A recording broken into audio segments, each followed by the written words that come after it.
Adunay usa ka tigulang nga lalaki nga wala maminyo. Usa siya ka CEO sa maong dakong kumpanya. Tungod kay wala kini anak, nagproblema siya kung kinsay makapanunod sa iyang posisyon nga kanang kasaligan. Usa ka adlaw iyang gipatawag ang tanan niyang manager. Iyang gi-announce nga magpili siya usa kanila nga mupuli og makapanunod sa iyang posisyon tungod kay tigulang naman siya. Iyang giatagan ang matag usa ka manager ug usa ka liso. Iyang giingnan nga itanong kini nila patubuon aron mabalaan kung kinsa gyud ang maayo patubo ug maayo mo amping.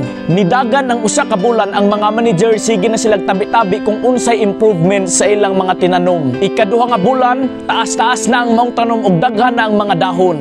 Pag-abot sa ikaupat nga bulan, nagpatawag na ang tigulang nga CEO sa tanan niyang manager nga dalhon na ang ilang mga tinanom aron mapilian. Pag-abot sa maong adlaw, nakita sa maong CEO ang ilang mga tanom. Adunay tambok, aduna poy niwang, naay taas na, napoy mubo pa. Adunay green kayo ang dahon, aduna poy luspad-luspad.